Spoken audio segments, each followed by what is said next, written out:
ke dekat oil ships dan biasanya pun drillingnya nggak terlalu dalam. Terus ditambah lagi biasanya kalau sudah ada beberapa discovery, mereka hanya akan drill dengan tren yang sama. Ya. Misalnya kalau kita sudah ada discovery di satu tempat, bentar ya. Misalnya mereka sudah ada discovery di satu tempat sini, misalnya dia punya pemetaan di permukaan seperti ini, gitu kan? Dia biasanya akan cari di tren yang sama, gitu kan? Dan itu yang dilakukan waktu pada saat zaman Belanda, Shell, gitu di tahun 19 awal, gitu kan, untuk drilling di daerah Sumatera. Nah, itu yang tadi saya sebut. Saya sebutkan, biasanya juga mereka akan cari di mana area-area tersebut itu sudah ada indikasi dari hidrokarbon itu sendiri, gitu kan, yang mana misalnya bisa melihat dari uh, oil seeps yang ada di permukaan, terus dia lihat kira-kira di sini ada structures-nya, mungkin dia akan coba drill di daerah tersebut. Nah, yang sekarang tuh yang sering dilakukan sebelum mereka melakukan drilling, sekarang sudah ada yang disebut namanya subsurface interpretation. Dan salah satu apa metode dalam melakukan subsurface interpretation itu kita harus memahami dari petroleum system sendiri, gitu. Petroleum system itu sendiri. Di mana nanti saya akan jelaskan kira-kira petroleum system definisinya itu seperti apa sih, gitu kan. Nanti kita akan berbicara sedikit tentang basicnya lah untuk petroleum systemnya. Oke, sebentar.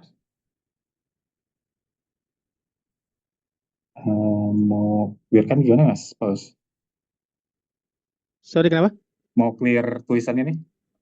Oh, mesti annotate-nya di erase, Dok. Annotate. Ada kan ya yang annotate-nya? Ada lambang itu biasanya. Nggak ada ya. Kita coba pakai dulu. Undo saja. Ada clear all drawing. Nggak ada, Mas. Oh, lu nulisnya di ini, di PPT. PPT. Oh ya, dari Ini PPT kelihatan nggak berarti. tulisan cara-caranya? Kelihatan, kelihatan. Oke lah. Oh, oke, oke, oke. Clear all. Oke, oke, oke. Oke, sudah ketemu. Nah, terus kurang lebih ini adalah definition-nya. Ya, kurang lebih ini adalah definisi dari yang kita sebut itu petroleum system, gitu kan. Jadi di mana kalau misalnya kita bicara petroleum system, dia merupakan salah satu elements yang diperlukan dalam sebuah exploration minyak dan gas, gitu. Di mana biasanya ada source rock, ada migration, reservoir, trap, dan seal. Itu nanti yang akan kita harus evaluasi nanti sebagai geologis. Kewajiban kita adalah mengintegrasikan dari setiap elemen ini sehingga kita bisa menyimpulkan apakah memang di daerah tersebut merupakan daerah yang memiliki kandungan hidrokarbon yang cukup ekonomis atau tidak. Oke, sebenarnya kalau kita memahami petroleum system itu sendiri, kita cukup buat simple aja, gitu kan. Kalau misalnya kita dalam sebuah sistem, biasanya kita akan ada kitchen, terus kita perlu ada storage. Nah, dari kitchen sampai ke storage itu akan ada, kita let's say mungkin bisa sebut sebagai pipa, gitu kan. Nah, nanti dari ketiga komponen ini yang kita bisa jabarkan satu-satu. Nah, kalau misalnya kitchen itu dia sebenarnya korelasinya itu dengan apa? Kalau misalnya dengan kontainer, penyimpanannya itu akan korelasi dengan apa? Sedangkan untuk plumbing itu dia akan berkorelasi dengan apa, gitu. Nah, nanti ketiga elemen ini yang harus kita pahami dan kita integrasikan, di mana setiap elemen itu punya proses itu sendiri dan kita harus mencari kira-kira di mana dan kapan terbentuknya hidrokarbon dan dia akan dari kemana, gitu kan. Kalau kita bicara kitchen sendiri itu biasanya akan kita korelasikan dengan source rock. Sementara kalau kontainer itu kita akan bicara tentang reservoir, trapnya seperti apa, gitu kan. Sedangkan plumbingnya itu adalah migration-nya. Dari mulai dia kitchen sehingga dia bermigrasi itu seperti apa ke kontainernya. Nah, ini yang banyak dijelaskan dalam literatur. Kita ada petroleum system elements, kita punya source rock, migration-nya seperti apa, reservoir, caprock atau seal-nya, dan trap. Nah, dalam petroleum system itu sendiri sebenarnya ada proses-prosesnya, ya kan. Kalau kita ngomongin sosok, generation-nya seperti apa. Ketika dia generate, dia akan bermigrasi seperti apa, nanti dia akan terakumulasi di mana, biasanya terakumulasinya di reservoir, dan preservation-nya juga perlu caprock yang cukup cukup bagus, dan timing itu juga merupakan hal yang sangat penting dalam sebuah petroleum system. Nah, kalau saya coba analogikan, kalau kita bicara kitchen itu sendiri, sebenarnya kalau saya sudah sebutkan di awal, kitchen itu kita selalu bicara tentang sosroknya. Dimana kalau biasanya kalau kita bicara sosrok itu ada shell, ada karbonat. Dan yang paling penting dalam sosrok ini adalah temperatur dan pressure kondisinya pada saat si sosok itu terdepositkan di dalam subsurface. Sehingga si sosoknya itu dia akan bisa mengenerate hidrokarbon ataupun gas. Nanti kalau kita bicara sosoknya, nanti kita akan jelaskan lebih detail lagi merupakan tipe-tipenya seperti apa dan bagaimana dia bisa mengenerate gas atau oil. Nanti kita akan bisa lakukan evaluasi untuk membedakan itu semua. Nah, kalau kita bicara kontainer, kalau kontainer itu biasanya kalau kita bicara kontainer kan merupakan tempat gitu kan, sehingga kalau kita punya hidrokarbon itu kita akan store kita akan simpan di dalam kontainer. Sehingga kalau kita analogikan si kontainernya itu dia merupakan reservoir yang merupakan sebuah porous atau permeable rock. Biasanya kita bicara itu sandstone atau karbonat yang cukup unconventional. Nanti kita juga akan saya sedikit sampaikan yang unconventional seperti apa, di mana kita bisa dapatkan reservoirnya itu dalam fracture basement, gitu kan. Kalau sedangkan yang tambahan yang lain itu adalah trap. Nah, kalau kita bicara kontainer kan dia memiliki bentuk 3D configuration gitu kan. Sehingga kalau kita bicara 3D configuration-nya, dia akan melihat kira-kira 3D-nya itu seperti apa. Nanti kita akan bicara trap tipenya seperti apa. Apakah ada anticline, apakah kita perlu stratigraphic trap. Nah, untuk menyimpan si hydrocarbon itu dalam kontainer, kita perlu penutup lah istilahnya, seal-nya. Sehingga si hydrokarbonnya itu nggak akan keluar atau loss, sehingga nanti yang tadinya sudah tersimpan tiba-tiba bocor, dia keluar sampai sehingga dia tidak terpreserve lagi dengan baik gitu. Nanti komponen inilah juga merupakan salah satu yang cukup penting yang kita harus evaluasi dalam sebuah petroleum system analysis. Nah, kalau kita bicara plumbing atau kita analogikan sebagai pipanya dari kitchen ke kontainer itu, biasanya kita akan bicara tentang migrasi. Nah, yang cukup penting di mana biasanya kalau kita bicara sosroknya yang dari shell atau karbonat, bagaimana sih dia bermigrasinya ke sebuah reservoir yang cukup porus. Nanti kita harus bicara juga mekanismenya, bagaimana dia bermigrasi, apa yang jadi hal yang penting dalam migrasi dari sebuah hidrokarbon, dan salah satu yang penting juga merupakan salah satu lighter molecule-nya gitu. Jadi kalau misalnya kita bicara gas, dia biasanya lebih ringan, sehingga gas dia bisa displace oil atau water yang sudah terperangkap sebelumnya, sehingga si oilnya atau water dia akan pindah ke tempat yang lain gitu kan. Oke, sekarang kita coba cerita sedikit tentang sosrok gitu kan. Kalau secara definisi, kalau saya ambil dari Schlumberger Oil Glossary itu, sosrok itu apa sih? Sosrok itu merupakan salah satu organic matter yang kalau kita panaskan dengan panaskan yang cukup, dia akan mengenerate oil dan gas. Bahasa simpelnya seperti itu aja gitu kan. Kita perlu ingredients-nya untuk mengenerate oil itu, yang kalau kita bicara sekarang tuh kita sebutnya sebagai sosrok. Nah, ini salah satu contoh sosrok yang cukup istilahnya uh, best sosrok lah in the world gitu. Ini salah satu contoh dari Upper Jurassic ke Merich Clay. Kalau kita lihat kan dari colornya itu juga biasanya warnanya cukup hitam karena dia cukup kaya akan karbonnya, dan tipikal batuan seperti ini yang kita akan consider sebagai sosrok. Nah, ini salah satu contoh aja, dan TOC-nya itu sampai 34%. Nanti saya juga jelaskan apa itu yang TOC, maksudnya seperti apa, dan apa hubungannya dengan carbon generation-nya.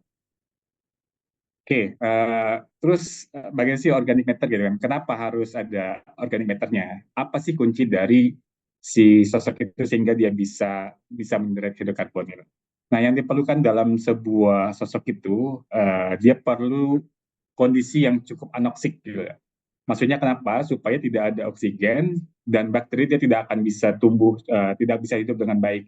Sehingga kalau misalnya tidak ada bakteri, dia tidak akan decomposition ataupun dia akan memakan material-material organik, sehingga yang tadinya sudah ada tiba-tiba kan ada bakteri, dia akan memakan itu semua dan akan jadi hilang gitu kan.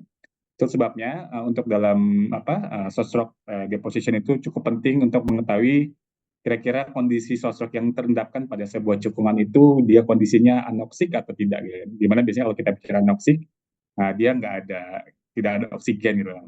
Untuk kalau tidak ada oksigen, biasanya bakteri dia nggak akan bisa hidup. Terus bagaimana si anoxic condition itu bisa terbentuk gitu. Biasanya memang kalau kita bicara anoxic, dia cukup water column-nya cukup stagnan sehingga tidak ada apa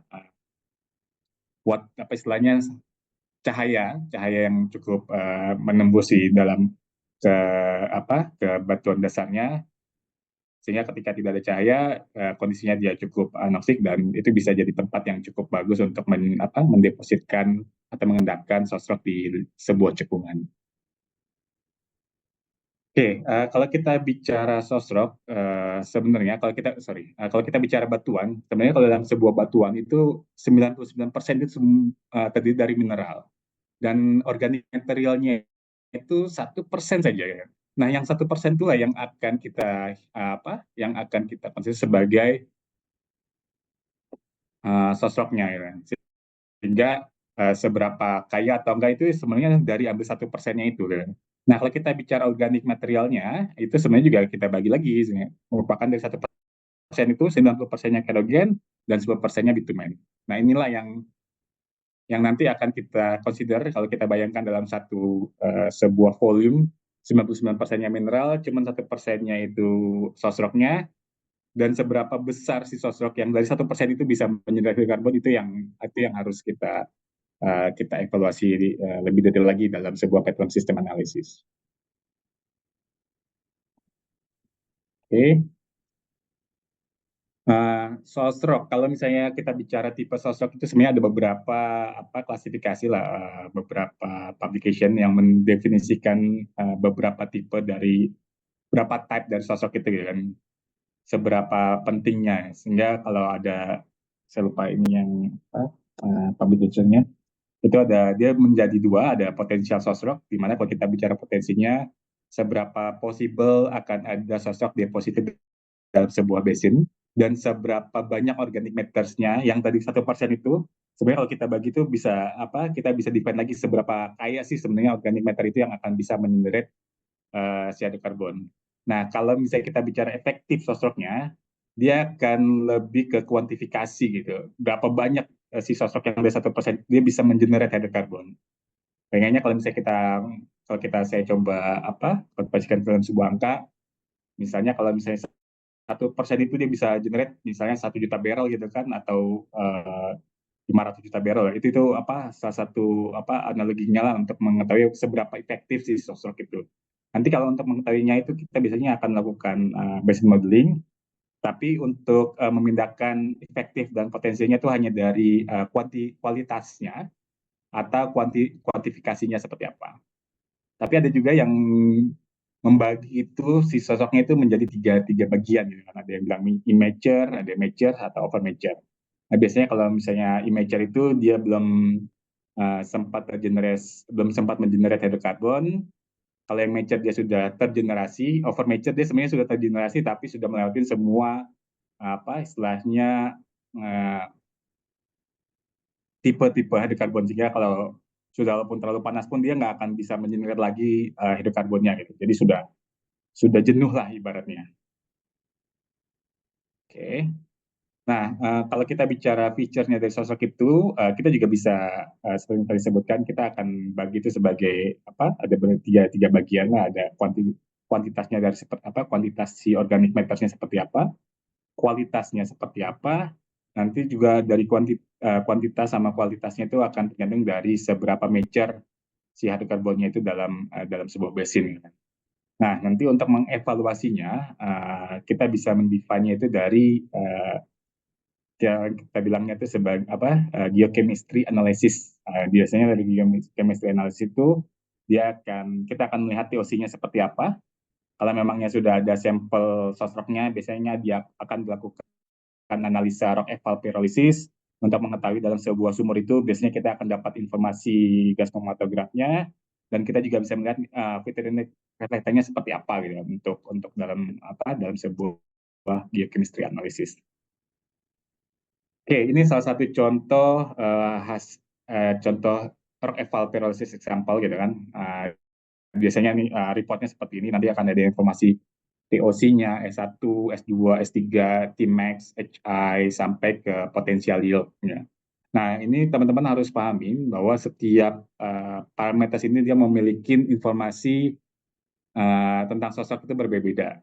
Kalau misalnya kita bicara TOC dengan seberapa kaya sih sebenarnya si dalam sebuah sosoknya itu dia mengandung organic matters itu kalau kita bicara TOC ya.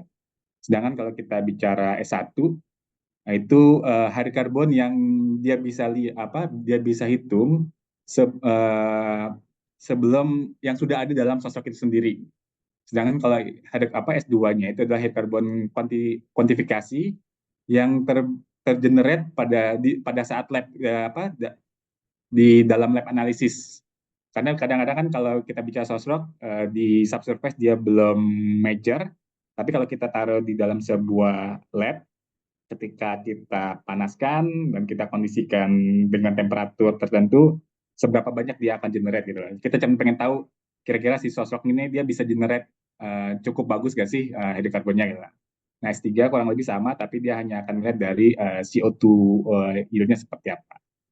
Nah, kalau Tmax, nanti kita pengen tahu ketika kita lakukan dalam sebuah lab analysis itu, kita akan masukkan sampel dari sosoknya, berapa temperatur yang diperlukan pada si sosok sampel tersebut, sehingga dia bisa menyeret si hidrokarbon gitu loh. Terus untuk HI-nya kita bicara itu lebih ke amount of hydrocarbon relative to TOC-nya. Kalau organic index-nya itu amount of oxygen relatif terhadap itu TOC-nya. Kalau PI itu bicara rasio antara S1 yang tadi dengan potensial yield. Nah, kalau kita bicara potensial yield-nya itu sebenarnya uh, lebih ke apa istilahnya jumlah antara S1 dan S2. Sorry Mas, ini kayaknya nanti 5 menit lagi akan ke riset. Enggak harusnya, Dok. Enggak ya? Aman ya? Enggak, aman, aman. Oke, oke. Ya. Oke, kita kalau mau mengkuantifikasi organic matters, ini adalah salah satu contohnya.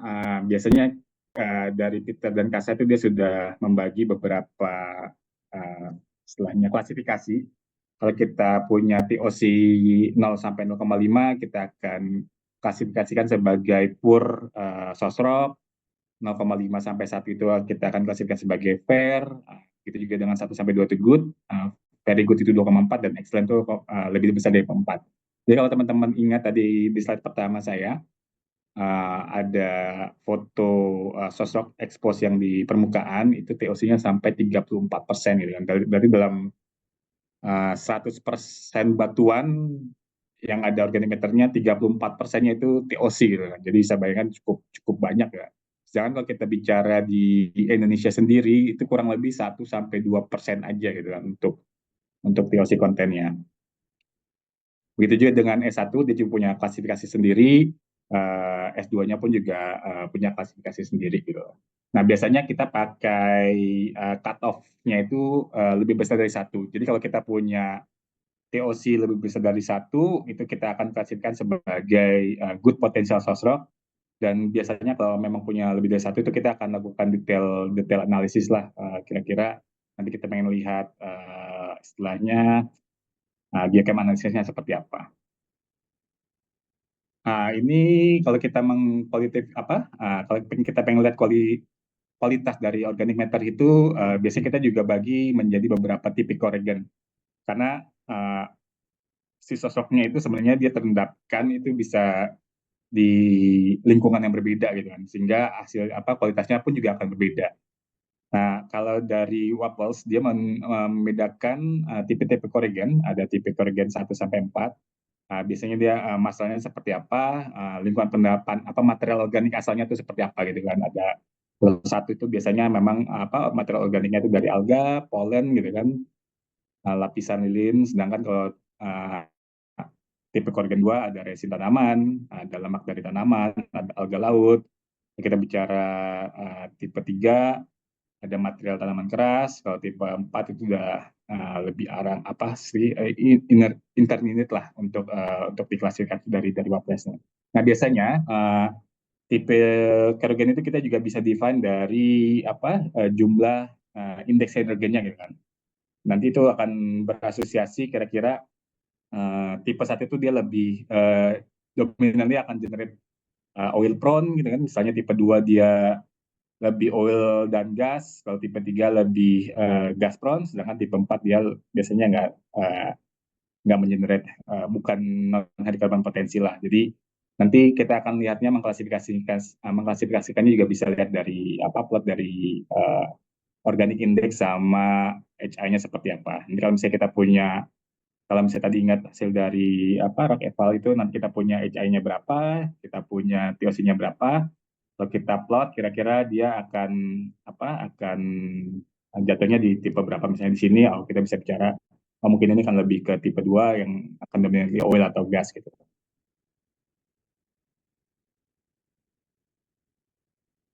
Oke, thermal maturity ini adalah seberapa cukup gitu si hidrokarbon, dia bisa bisa cukup membuat si hidrokarbon itu jadi mature. Nah, biasanya kalau RO itu nanti kita akan bisa klasifikasikan, kurang lebih kalau si T-shirt dan Weld itu dia akan mengklasifikasikan tipe 1, 2, 3-nya tuh setiap maturity levelnya itu akan berbeda-beda gitu kan. Nah, nanti ini salah satu evaluasi yang dilakukan untuk mengetahui kira-kira si hydrocarbon itu dia akan sudah dalam klasifikasi apakah dia migrated oil atau dia immature atau dia sebenarnya hanya residu dari karbon atau dia sebenarnya sudah over mature. Nanti itu kita akan lakukan plot dari production index sama Tmax-nya seperti apa. Nah, dari parameter-parameter inilah yang kita lakukan dari rock evaluation lah yang kita bisa pakai untuk menganalisa ini semua gitu, untuk mengetahui seberapa mature si sosoknya itu yang sudah tergenerate dalam sebuah basin. Nah, ini Tmax dan production index-nya biasanya kita akan klasifikasikannya dari Peter dan Kasa. Kita akan biasanya untuk cut off-nya itu lebih besar dari 435 degree Celcius. Jadi kalau kita punya sosoknya terdepositkan di cekungan itu lebih dari 435 dia akan consider sebagai sosok yang matang, tapi kalau kurang dari 435 itu yang consider sebagai sosok yang belum matang. Nanti coba saya akan kasih ilustrasi kira-kira maksud dari Tmax yang tadi, hubungannya tentang maturity itu seperti apa dalam sebuah section lah.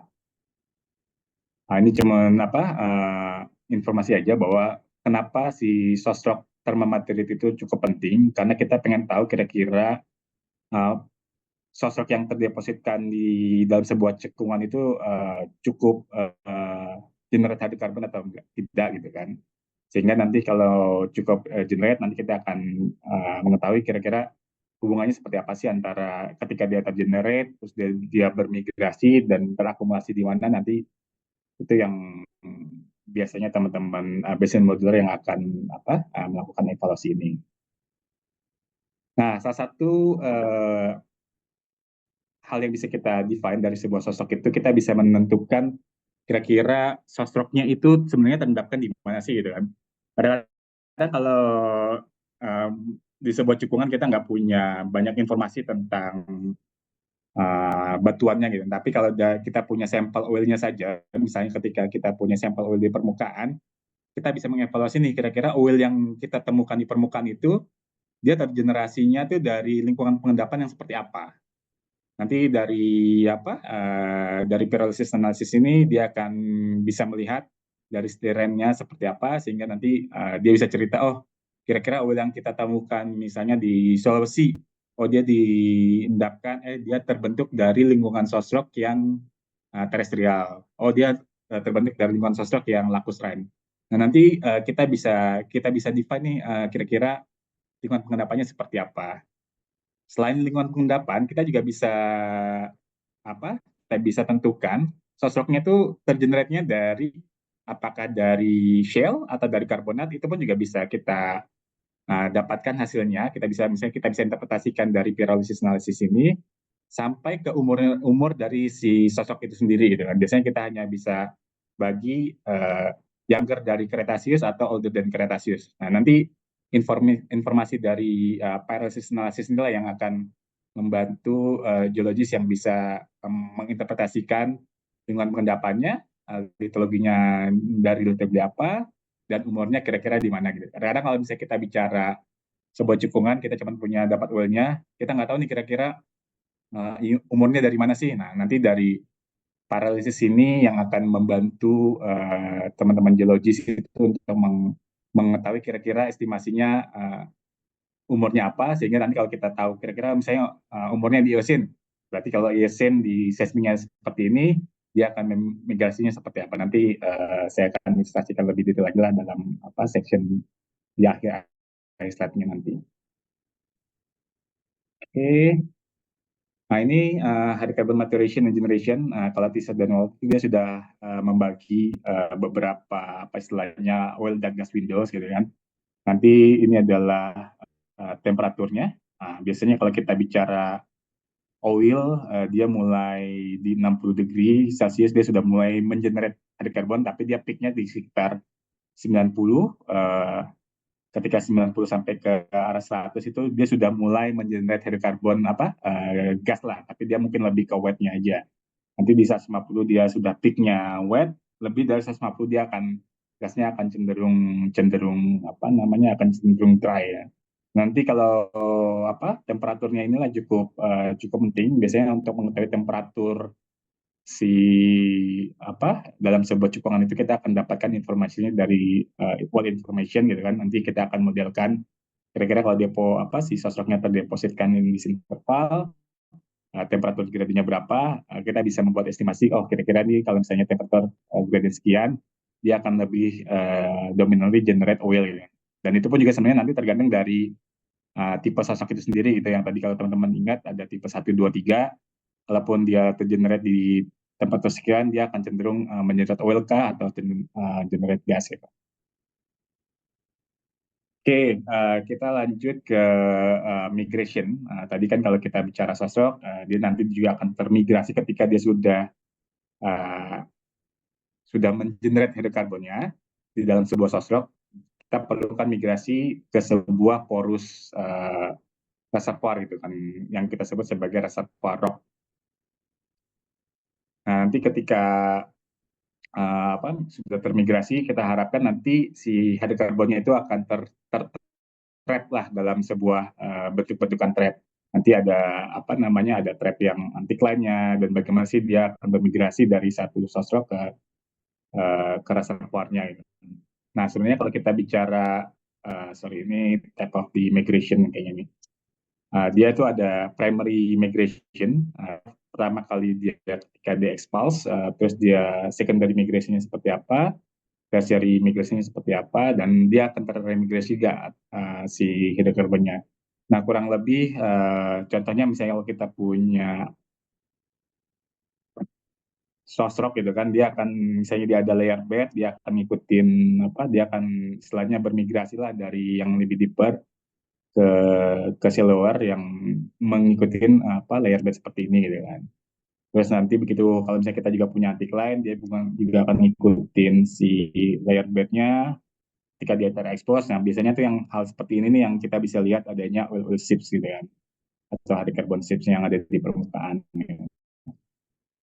Dan kadang fault itu juga bisa menjadi bisa jadi path migration-nya dari sebuah sosok yang terendapkan di subsurface, sehingga dia bisa muncul ke permukaan gitu. Jadi kadang-kadang fault itu bisa menjadi pathway-nya, ataupun kadang-kadang juga bisa menjadi seal-nya. Nanti akan harus lebih lanjutnya apakah si fault itu akan seal atau dia semuanya open sehingga si ada karbonnya dia bisa lolos ke permukaan atau ke area yang lebih shallow gitu kan. Terus ada juga misalnya kita ada fault di sini, terus nanti ada conformity. Biasanya conformity kan dia bisa jadi layer bed juga gitu kan. Nanti ketika dia di layer bed, nanti ini juga faultnya jadi open, dia akan bermigrasi ke atas, terus dia akan ngikutin layer bed, ngikutin istilahnya paralel dengan si angka komite sendiri, itu juga akan bisa jadi isu, nanti dia akan leaking ke permukaan gitu kan. Dan kadang-kadang juga ini ada satu lagi contohnya intrusion atau fault tip lah gitu kan. Ketika ada sebuah intrusion biasanya kan dia akan istilahnya mengenerate stres di sini sehingga ya pernah ada jadi apa ada stres dan tekanan sini fracture dan kadang-kadang kalaupun ada hidrokarbon dia akan bermigrasi ke sini dan dia juga akan bisa leaking gitu. Ini salah satu contoh bagaimana sih si hidrokarbon bermigrasi dari satu tempat dan ke tempat yang lain gitu kan. Nah harapannya kalaupun nanti kita punya migration path-nya itu harapannya nanti somewhere di yang lebih shallower itu kita punya punya apa istilahnya punya trap lah untuk menyimpan atau mempreserve si hidrokarbonnya sehingga dia nggak akan lari kemana-mana gitu. Jadi dia akan jadi tempat jadi kontainernya si hidrokarbon sebelum dia akan bocor lagi lah gitu. Jadi tujuannya nanti kita mengetahui migration-nya dan apakah si migration itu akan menjadi path yang cukup baik sehingga si hidrokarbonnya akan terperangkap di lapisan yang lebih lebih mudanya gitu.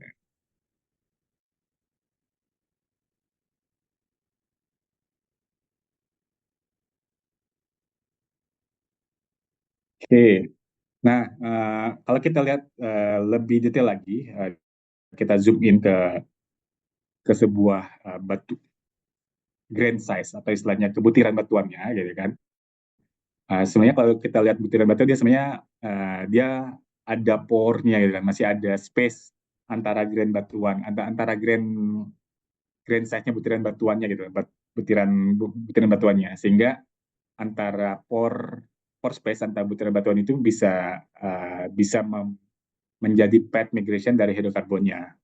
Nah inilah yang makanya tadi ketika kita bicara migration path-nya, biasanya dia akan lebih dominan, dia akan cari di mana yang permeable, dia akan melewatin permeable zone dulu dibandingkan dengan fault ya.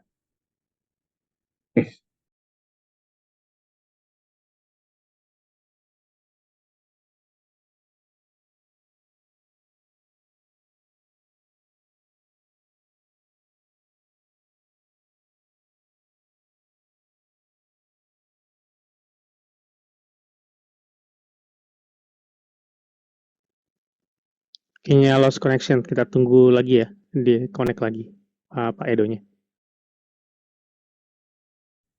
Oke, Pak.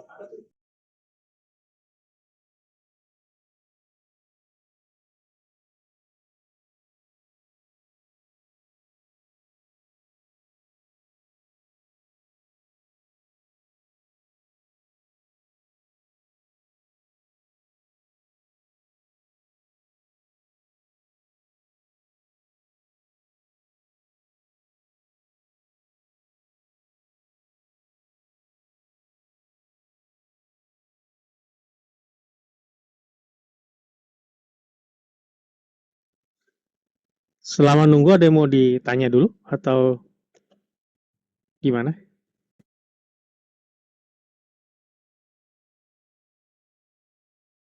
Belum ada, Pak, masih jelas. Pak, izin tanya, Pak.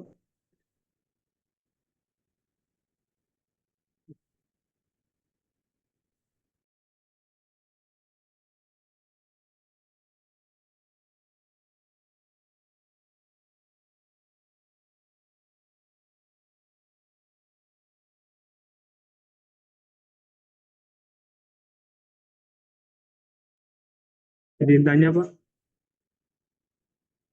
Ya gimana? Sorry. Ada nilai uh, nilai khusus buat lingkungan pengendapan tertentu nggak Pak? Buat TOC terus S1 sampai S3-nya Pak? Nggak ada. Jadi lingkungan pengendapan tertentu itu kaitannya dengan bentuk dari kurva biomarker yang tadi.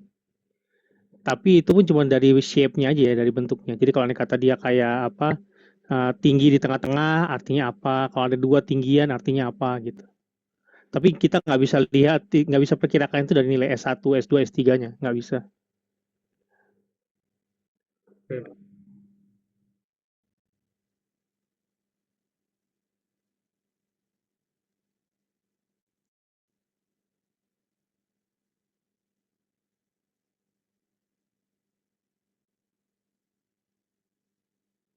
Tapi kriterianya tetap pakai seperti yang kemarin dibahas ya. Apakah dia itu prospek atau enggak? Kita lihatnya kayak kemarin ya, TOC-nya berapa, S2-nya berapa, terus HI-nya berapa, Tmax-nya berapa gitu. Dari 4 itulah kita ngelihat kira-kira ini daerah masih ada prospek atau enggak gitu.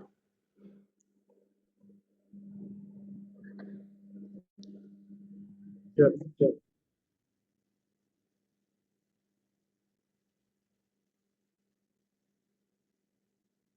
Ada lagi yang mau ditanya sembari nunggu Pak Edo join?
Pak, izin nanya lagi, Pak.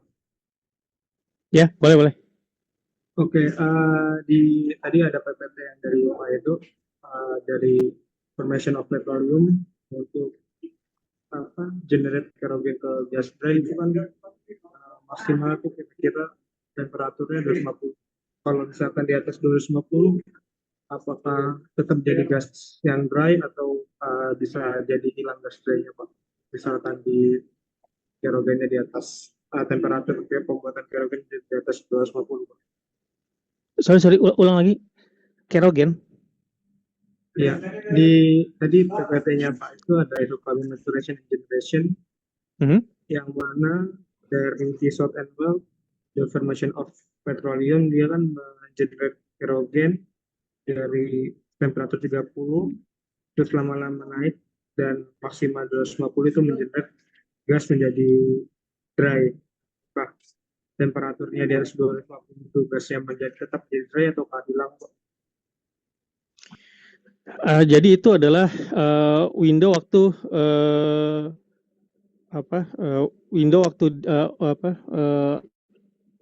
intinya gini, kalau kita kasih suhu tertentu, apa yang terjadi terhadap si kerogen ini?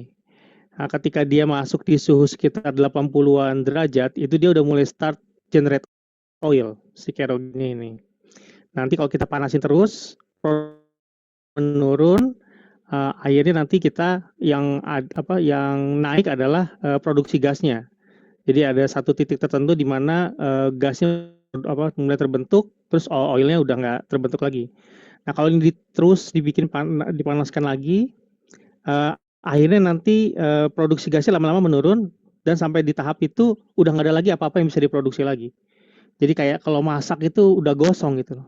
Udah nggak jadi apa-apa jadinya gitu loh.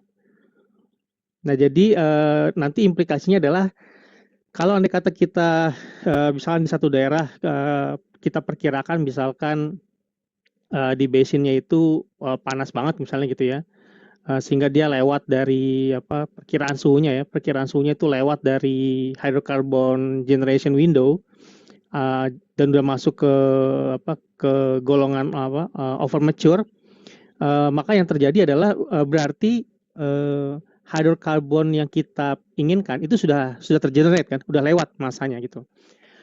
Problemnya adalah kalau andai kata dia udah over mature, kita mesti tahu kira-kira waktu dia masuk di window maturity window itu, waktu dari oil generation sampai gas generation, itu waktunya seberapa panjang. Itu yang itu mesti dicari kalau andai kata dia udah over mature. Karena kalau andai kata waktu di generation window-nya itu terlalu pendek ternyata gitu ya, maka praktis nggak ada yang tergenerate sama sekali kan, atau nggak cukup gitu. Karena kan kalau dia waktu generate hydrocarbon itu kan bisa terjadi instan kan, dia perlu waktunya lama gitu loh. Nah biasanya kita spare gitu ya, kira-kira window-nya itu sekitar 10 million years pada prakteknya ya. Kalau kita ada waktu sekitar 10 million years window itu biasanya sih aman gitu ya. Tapi kalau kata pendek banget, misalkan tiba-tiba si basinnya itu tenggelam gitu ya, subside cepat banget gitu ya, sehingga si kerogennya belum apa-apa udah masuk ke window over mature. Kalau dia terlalu cepat turun, berarti kan dia nggak waktu dia melewati hydrocarbon generating window-nya itu kan cuma sebentar banget dia lewatnya kan. Nah, kalau kata terlalu sempit waktu selama dia di hydrocarbon generating window, mungkin ada hydrocarbon yang sudah tergenerate, tapi ingat bahwa ketika hydrocarbon itu sudah tergenerate dari kerogen, dia perlu waktu untuk migrate ke reservoir. Dan migrate itu perlu waktu. Nggak bisa kayak pipa air di rumah gitu ya. Begitu putar keran langsung keluar, itu nggak bisa kayak gitu. Itu lama proses untuk dia migrasinya. Nah sehingga itu hal pertama. Terus hal kedua, ketika dia migrasi itu tidak semua yang tergenerate di kitchen akan bisa kita temukan jumlahnya di strukturnya kita.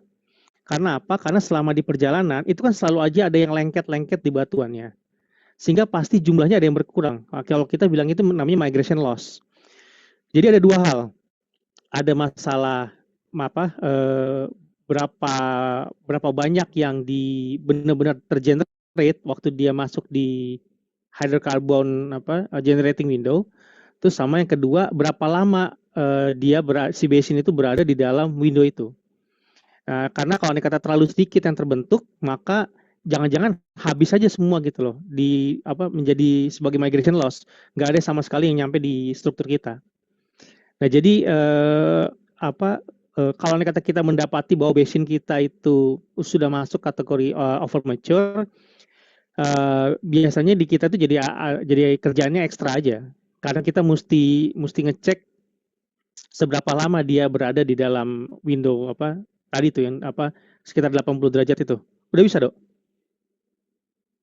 Tes Mas. Tidak, kedengaran.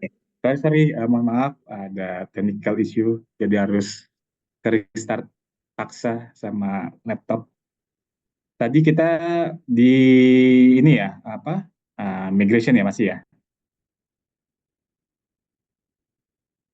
Mas Paulus?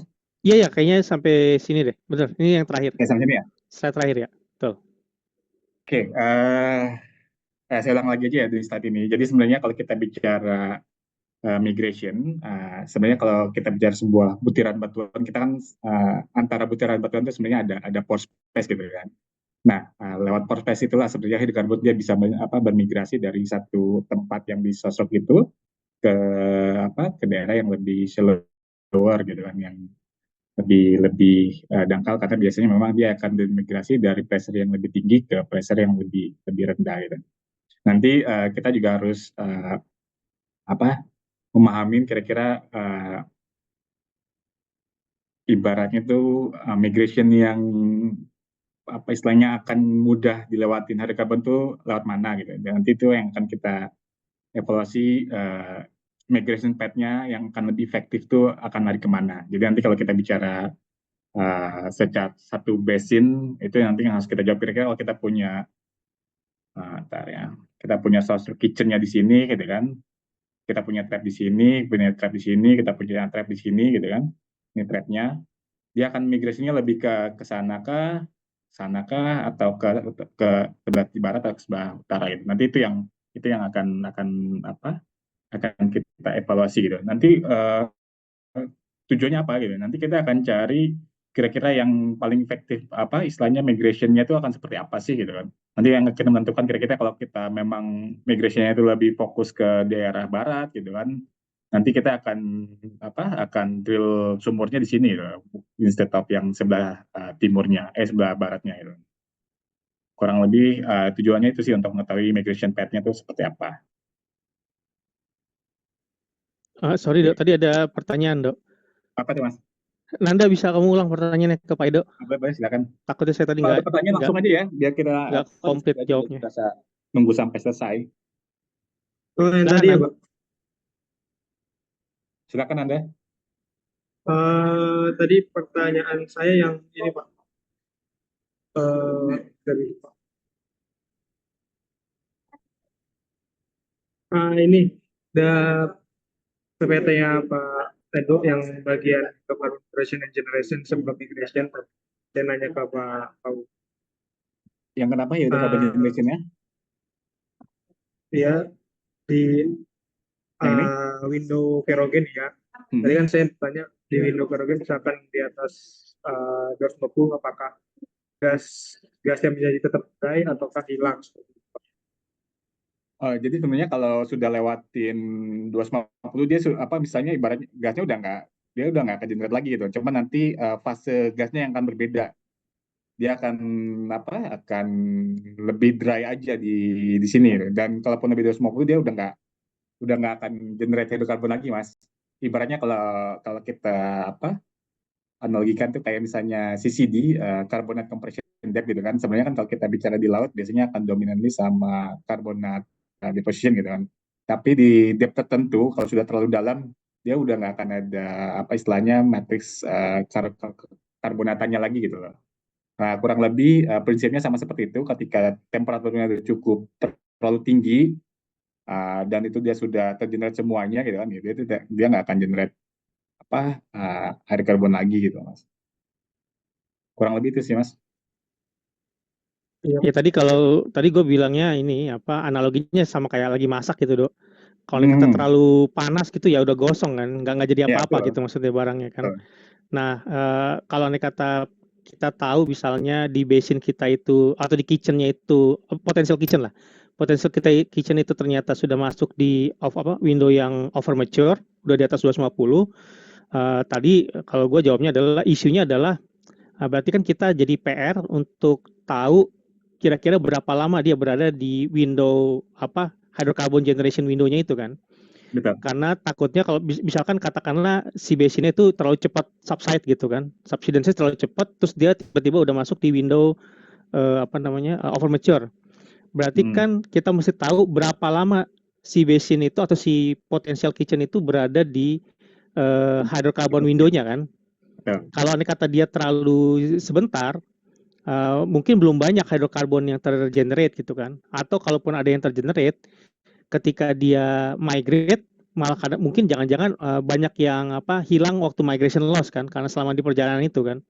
Betul. Nah sehingga tadi yang gue jawab adalah kita jadinya agak kalau kita ketemu kasus di mana basinnya itu sudah over mature, jadi ada perlu kerjaan ekstra untuk tahu berapa lama sebenarnya dia ada di dalam migration window-nya itu. Nah kalau dulu tapi itu tolong dikoreksi Dok ya. Dulu kalau nggak salah kita pakai patokan tuh sekitar 10 million atau berapa million Dok?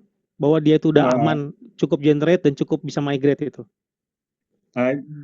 Sebenarnya patokannya sih nggak ada beberapa juta tahun sih Mas. Tapi sebenarnya pada dasarnya sih dia perlu cukup waktu lah untuk mengenerate. Jadi ketika kalaupun dia sudah di oil window misalnya di 90 gitu kan, dia nggak langsung tiba-tiba 90 degree langsung jadi oil gitu kan. Dia perlu waktu juga untuk mengenerate hydrocarbon itu mungkin dalam jutaan tahun kayaknya Mas. Ya mungkin dulu, bisa minimum 5 juta kalau nggak salah Mas. Ya dulu di Indonesia kita 5 juta kita nggak pakai kan, maksudnya harus lebih dari itu kan ya kalau nggak salah. Memang akhirnya tergantung dari basinnya itu sendiri sih. Jadi dia Kira-kira memang begitu perlu waktu Nanda juga, Mas. jawabannya. Selain temperatur dia perlu waktu juga. Ibaratnya kalau memang tadi Mas Paulus pakai analogi memasak gitu kan, ketika dia sudah terlalu panas kan nggak langsung gosong gitu kan, dia perlu waktu juga untuk gosong. Kalau dipanasin terus-terusan gitu kan, dalam waktu yang cukup lama akhirnya habis gitu kan. Akhirnya ya udah burn aja. Tapi waktunya itu yang apa yang perlu kita consider juga. Oke, Pak. Baik, Pak. Atas informasi. Oke, ya, migration timing. Nah, migration timing itu juga nanti akan berhubungan dengan trap formation biasanya. Jadi ketika dia bermigration tetapi belum ada trap formationnya, nanti dia nggak punya fokus migrasinya kemana. Nanti khawatirnya dia akan bermigrasi anywhere, tapi dia nggak ditangkap gitu. Ibaratnya kalau kita jatuhkan beberapa kelereng gitu kan, tapi kita di ujung itu nggak ada yang nangkap, ya udah kelerengnya tuh akan lari kemana-mana aja gitu kan. Nah begitu juga perlunya kita harus mengetahui timing ketika dia tergenerate si hydrocarbonnya dan dengan uh, trap formationnya itu juga harus pas lah. Jangan sampai ketika dia sudah generate tapi kita nggak punya trap nih untuk menyimpan si hydrocarbonnya untuk memperangkap si hydrocarbonnya gitu kan. Nanti akhirnya ya kita nggak akan dapatkan apa-apa gitu. Nah, jadi kurang lebih kalau kita bicara hydrocarbon migration tuh seperti saya sebutkan di awal, biasanya memang hydrocarbon dia akan bermigrasi, akan melewati porositas atau pore dari sebuah batuan, dia biasanya akan bermigrasi dari yang rendah ke higher karena dia dari high pressure ke low pressure. Kadang tuh juga dia bisa lokal, kadang juga bisa long distance migration. Biasanya kalau long distance migration tuh akan tergantung dari seberapa lama dia sudah tergenerate sampai ke present day. Jadi kalau misalnya baru tergenerate 2 juta tahun, biasanya migrasinya nggak akan jauh-jauh lah dari kitchennya. Tapi kalau dia sudah tergenerate dari 10 juta tahun yang lalu, gitu kan, dari Miocene, tapi nggak ada deformation apa-apa, biasanya kita akan dapatkan long distance migration. Nah, biasanya migration itu juga bisa deflected lah secara lateral dengan batuan yang permeable. Gitu. Terus migration proses itu juga akan berhenti ataupun continue. Nanti akan tergantung dari dia sudah melewati spill point-nya. Nanti ketika sudah spill point dia akan termigrasi lagi. Ketika masih ada perangkap dia akan terperangkap di situ. Kalau nggak ada perangkap dia akan loss aja akan leak aja gitu kan. Dan tadi juga Mas Paus sudah menyebutkan bahwa sebenarnya pada saat migration itu juga ada potensi hydrocarbonnya juga akan loss gitu. Jadi kalau kita bayangkan kita punya kitchen, kita bayangkan kita punya kitchennya, ini kan kita anggap tadi sebagai kitchennya, sosok kitchennya gitu kan. Dia misalnya menyeret 1 juta barrel gitu kan, 1 juta barrel gitu kan. Nah nanti ketika dia terjun 1 juta barrel tuh, nanti dia akan termigrasi kan, misalnya kita punya perangkapnya di sini gitu kan. Nanti ketika termigrasi tuh nggak akan 1 juta barrel itu yang akan terperangkap di sini semuanya gitu kan, atau terperangkap di klosor-klosor ini gitu kan. Dia pasti mungkin akan berkurang lah. Biasanya kita pakai kurang lebih sekitar 20% kalau nggak salah, yang benar-benar akan terperangkap di perangkap-perangkap yang ada di sekitar kitchennya. Jadi 80% itu dia akan hilang gitu. Jadi kalaupun dia 1 juta barrel tergenerate, mungkin yang akan terperangkap tuh hanya 20%-nya aja gitu lah. Nah itu yang kita sebut migration. Jadi loss-nya kenapa? Kadang-kadang ketika dia punya pore batuan gitu kan, nanti somehow tuh kadang-kadang gerenya itu dia bisa ngikat bisa nempel sama oilnya tuh hidrokarbonnya itu dia bisa nempel sama batuan gitu. Jadi yang di sini dia nempel tapi sisanya di luar ini dia akan tetap migrasi gitu. Nah nanti yang di sini kan juga akan itu merupakan istilahnya kita harus hitung juga gitu loh Mas. Yang tidak termigrasi dan masih nempel di batuan itu tersebut itu yang kita kita juga perlu consider. Jadi kalaupun kita punya kitchen yang cukup besar 1 juta barrel, nggak akan 1 juta barrel juga yang akan termigrasi dan terperangkap dalam sebuah perangkap batuannya.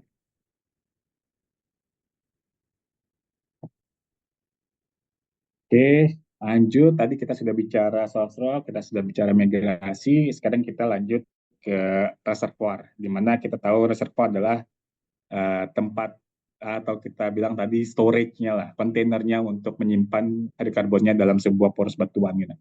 Jadi kalau dari Halliburton dia bilang kalau reservoir itu dia sebenarnya subsurface rock yang memiliki porositas dan permeabilitas yang cukup sehingga dia bisa menyimpan si hidrokarbonnya dan dia juga bisa mampu untuk mengalirkan hidrokarbonnya gitu. Nanti kalau bisa kita dalam untuk tahap development ya itu harus bisa mampu diproduksi juga dan kita perlukan permeability-nya itulah untuk memproduksi hidrokarbon. Jadi kadang-kadang walaupun kita ada ada karbon dalam sebuah reservoir tapi yang permeability-nya jelek, ya nanti kita nggak akan bisa produksi dengan jumlah yang cukup ekonomis untuk mendevelop sebuah lapangan.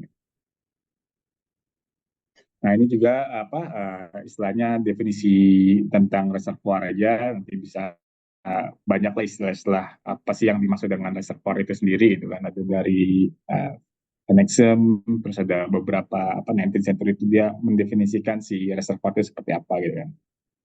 Nah, ini yang tadi saya mention di awal, kita perlukan porosity dan permeability. Jadi pada prinsipnya dalam sebuah reservoir itu harus ada porosity dan permeability. Kalau misalnya porosity yang tadi saya sebutkan itu dalam depan pore space atau istilahnya pori antara grain size gitu kan dalam sebuah batuan, sedangkan permeability dia connectivity antara porosity itu sendiri gitu kan.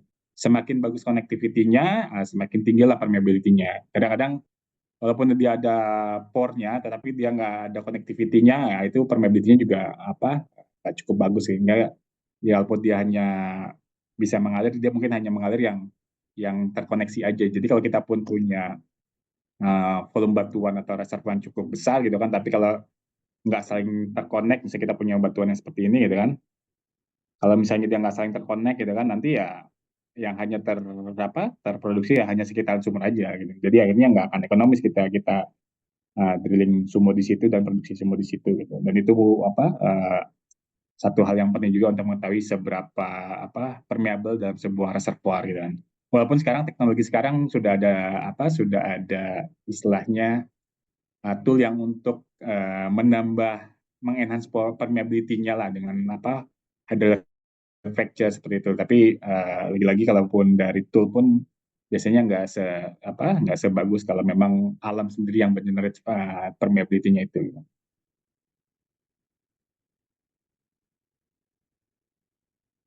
Oke, ini kurang lebih matematiknya lah kalau kita bicara porosity. Sebenarnya kalau porosity itu ada total porosity, kita sebutnya ada effective porosity. Kalau total porosity ya jumlah atau sudah dapat pelajaran kan dalam geologi kita punya grainnya seperti ini, gitu kan, kita punya grain seperti ini, gitu kan. Tapi nanti ada porosity gini, seperti ini juga, gitu kan. Nah ini kalau saya gambarkan warna biru dia pore-nya, gitu kan. Dan ini pore-nya.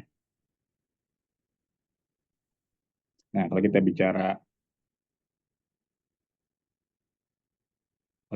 satu volume itu kan, kita punya ini lagi sini, gitu kan, kita punya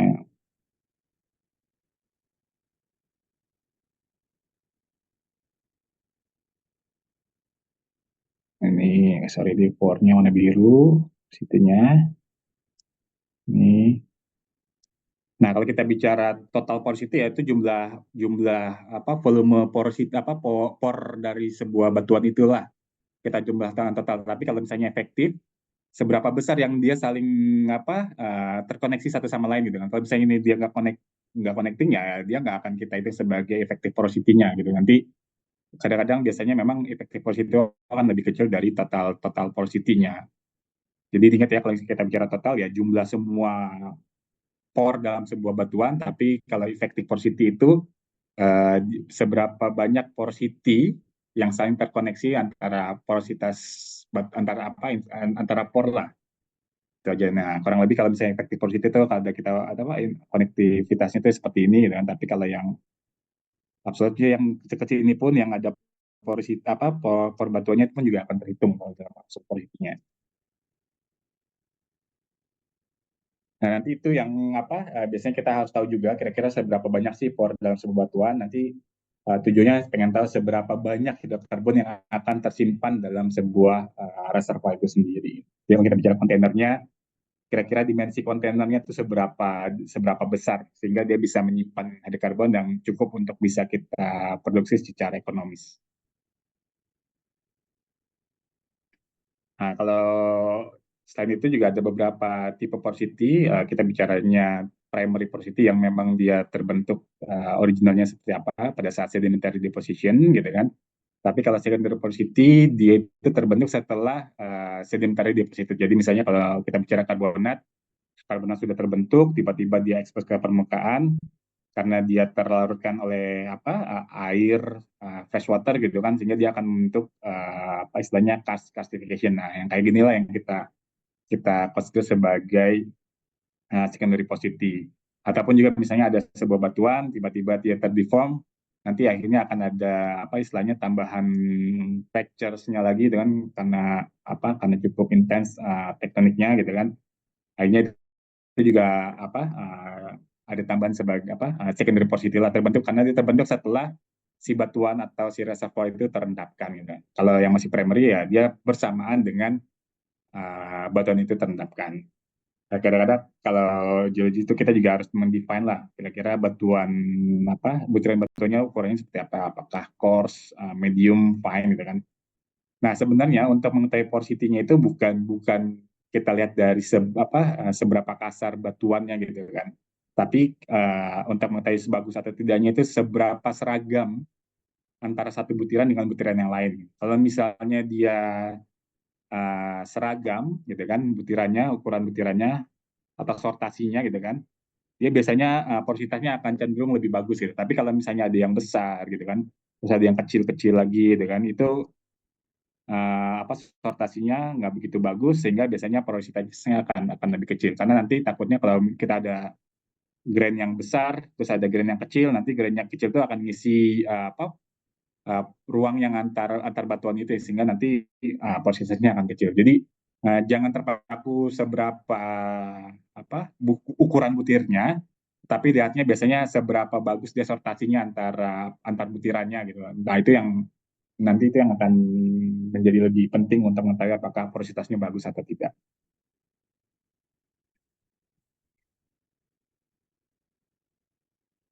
Nah, ini permeability yang tadi saya jelaskan di awal. Jadi sebenarnya dia adalah interconnection lah, maksudnya konektivitas antar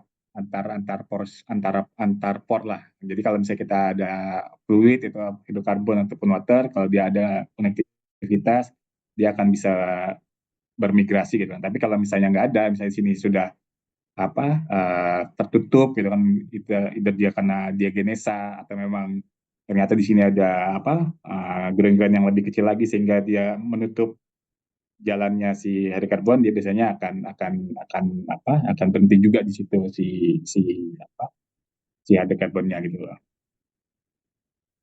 Jadi itu kenapa porositas dan permeability itu merupakan komponen yang cukup penting dalam mengetahui seberapa bagus reservoirnya, seberapa efektif reservoirnya.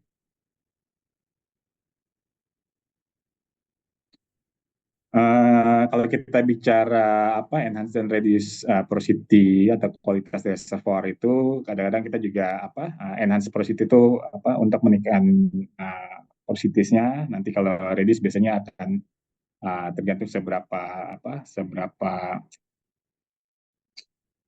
istilahnya akan mengkill porositiesnya tadi lah.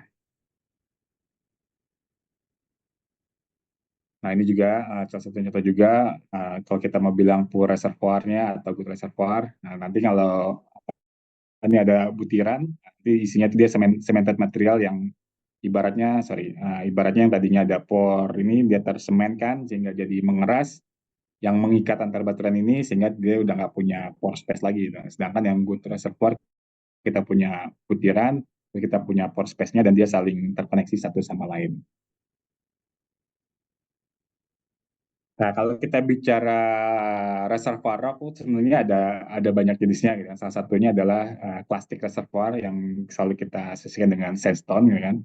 Terus carbonate reservoir, either dia carbonate build up, platform, Dan sekarang pun yang terbukti dan proven di salah satu basin di Indonesia, di Sumatera Basin, yaitu di Lapangan Suban, itu diproduksi dari highly fractured granite gitu. Walaupun dia batunya cukup keras, tapi dia bisa cukup menyimpan hidrokarbon dan cukup bisa diproduksi.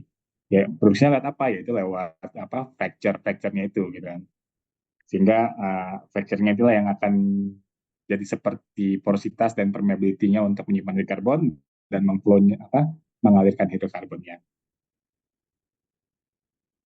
Memang kalau kita lihat perbandingannya, reservoir sandstone dan karbonat, memang kalau kita bicara dunia migas itu memang sampai saat ini dia masih lebih banyak reservoirnya itu hidrokarbonnya itu terperangkap di sandstone sekitar 59%, karbonat sekitar 40%, sisanya ya itu di natural fractures atau di igneous metamorphic reservoir. Tapi kalau kita bicara lapangan terbesar di dunia, kalau nggak salah itu 2 atau top 3 itu semuanya dari karbonat gitu. Jadi karbonat itu juga merupakan favorit juga lah untuk kita jadikan reservoir play-nya dalam sebuah analisa petroleum sistemnya.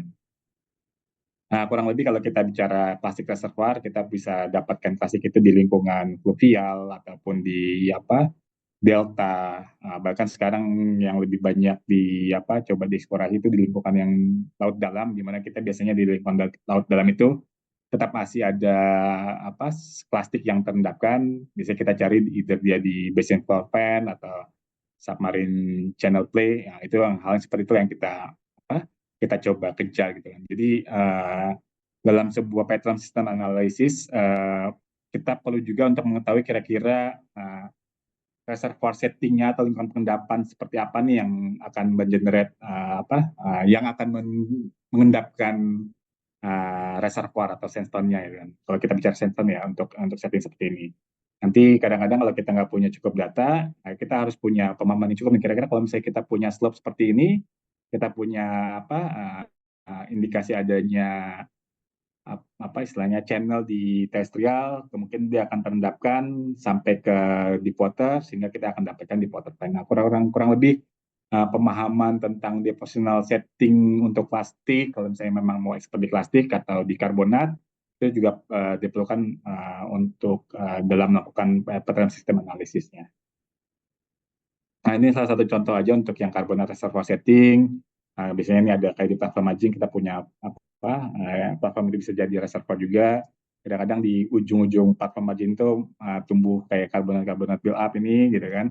Kalau kita punya setelah margin, biasanya kadang-kadang kita punya karbonat di sinilah, itu juga bisa tempat bisa kita jadikan sebagai reservoirnya untuk menyimpan hidrokarbon gitu lah.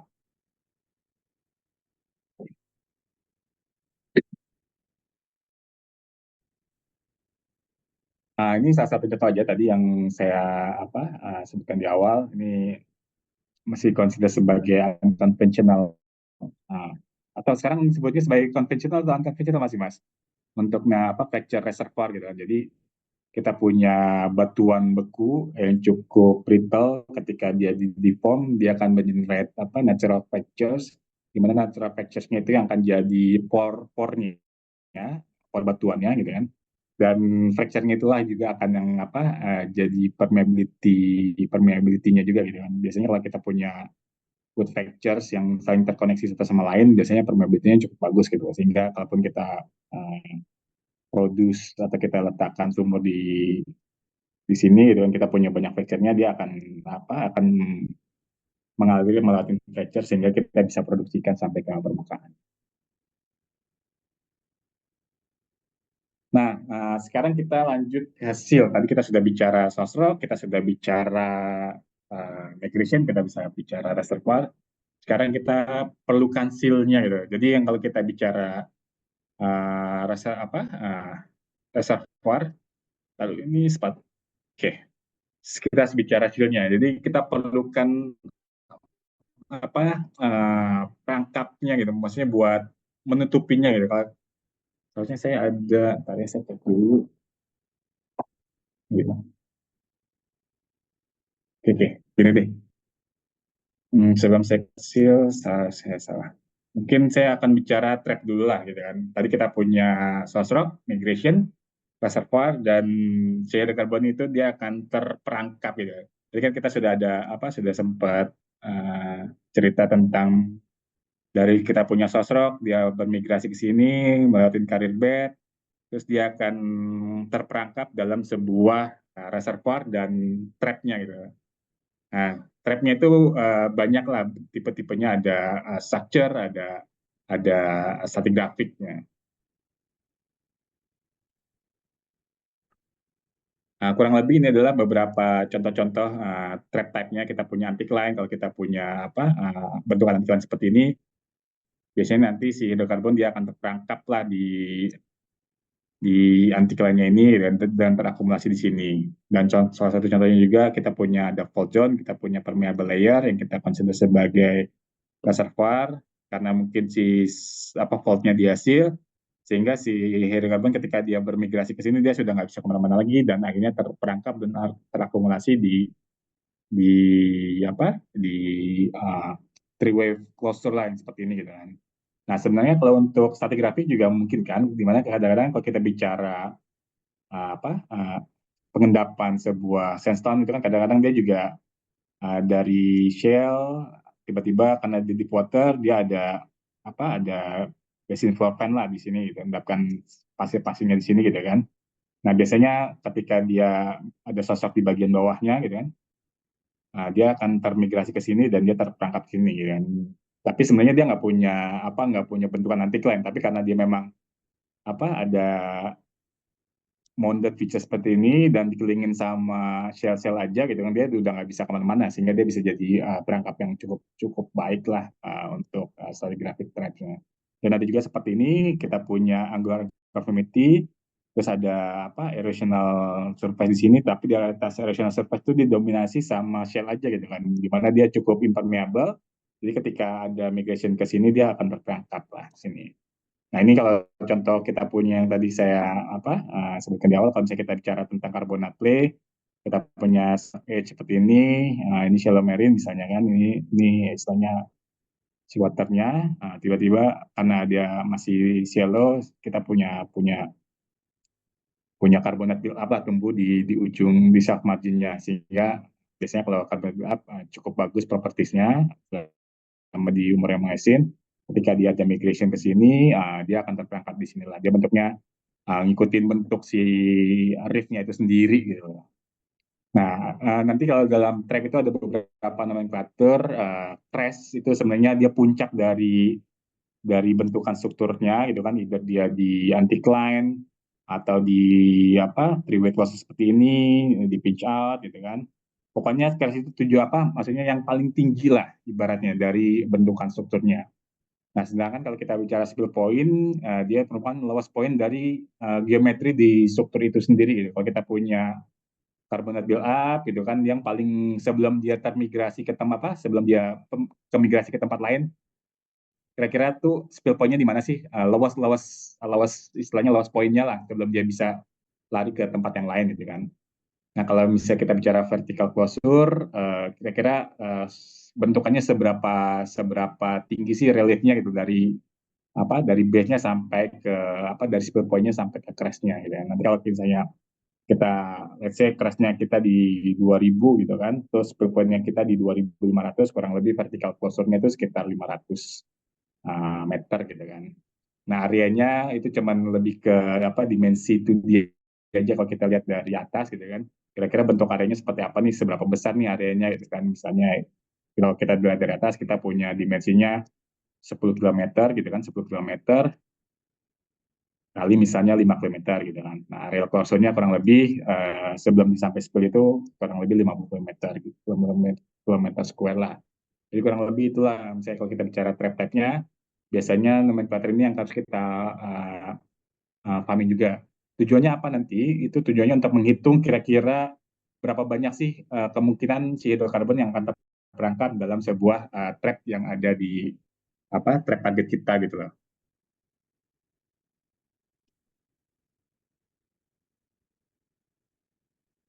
Nah, kalau kita bicara unconventional, kadang-kadang juga ada apa hydrodynamic trap lah. Nah, sehingga yang tadinya kita harapkannya biasanya kalau apa trap itu dia akan flat aja gitu kan. Kita punya antikan di sini, kita punya gas di atas, kita punya oil gitu kan. Kita punya water lah di sini. Biasanya dia memang flat aja, tapi somehow karena apa flowing aquifer itu cukup tinggi sehingga sedikit terdorong jadi trap apa dia terperangkap dia agak sedikit kontaknya agak sedikit tilting lah kurang lebih seperti itu. Nah, balik lagi ke tadi kita sudah bicara ngomongin trapnya. Nah, untuk bisa punya trap yang bagus gitu kan, itu juga harus didukung dari seal-nya juga gitu. Jangan sampai ketika kita punya anti-climb trap ya sebenarnya, tapi batuan penutupnya itu cuman sedikit aja gitu di sini. Cuman berapa meter aja, sehingga ketika kita punya akumulasi di sini, dan biasanya kan kalau kita bicara hidrokarbon, dia pressure-nya akan, kalau misalnya apa hidrokarbon, reservoir ada hidrokarbonnya, biasanya pressure-nya akan lebih tinggi dengan sehingga kalau nggak cukup kuat dia akan membuat ini apa mengindus fractures lah sehingga dia akan bermigrasi lagi ke atasnya gitu kan. Nah, oleh karena itu perlunya memahami kira-kira seberapa tebal sih si top seal-nya di atas si closer-nya ini dan ideologinya seperti apa, itu juga juga yang cukup penting yang harus kita kita evaluasi gitu. Jangan sampai kita misalnya punya trap anti klien seperti ini gitu kan. Sini sebenarnya ada sel-nya nih cukup tebal nih misalnya gitu kan. Tapi somehow kita ada layer yang apa istilahnya juxtapose ke trap kita gitu kan. Nanti akhirnya apa si hidrokarbonnya akan lari ke sini gitu kan. Atau misalnya kita ada lagi di sini gitu kan. Tapi di sini gitu kan yang tadinya terakumulasi karena kita litologi di sekitaran trap yang ada yang permeable, dia akan cenderung lari ke area yang permeable gitu. Sehingga dia nggak punya seal yang cukup bagus lah untuk menahan atau apa istilahnya mempreserve si hidrokarbon tetap berada dalam sebuah trap.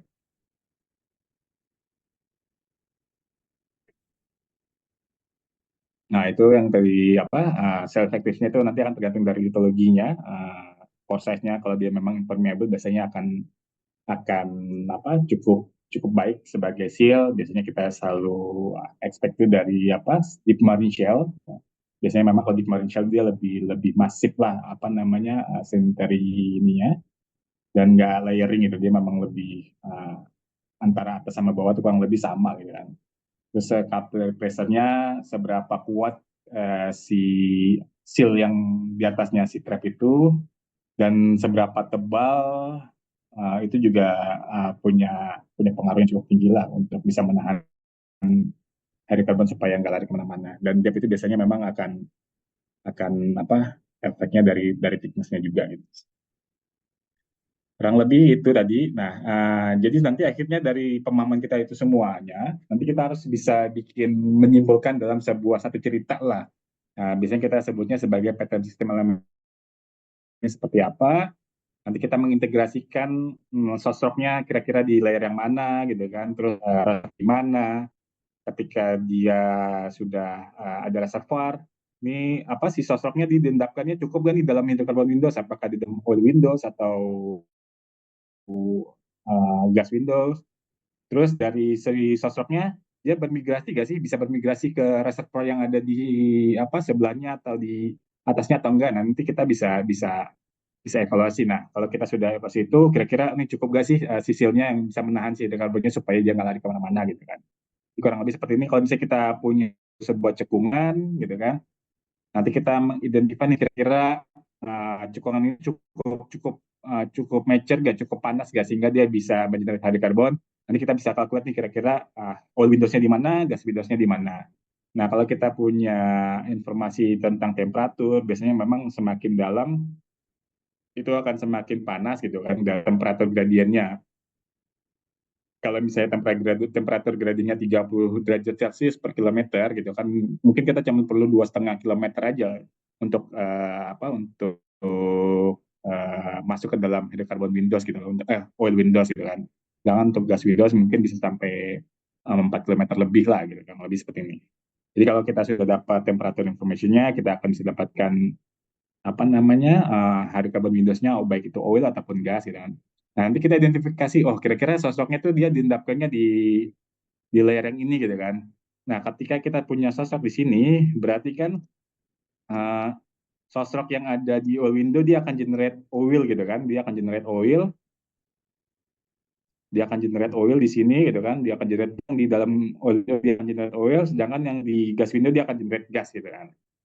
Nah, ketika dia memang sudah cukup kitchennya, si yang tadi kita bilang kitchennya, kita udah punya kitchennya, si softlocknya, temperaturnya cukup sehingga dia bisa menyerap hydrokarbon.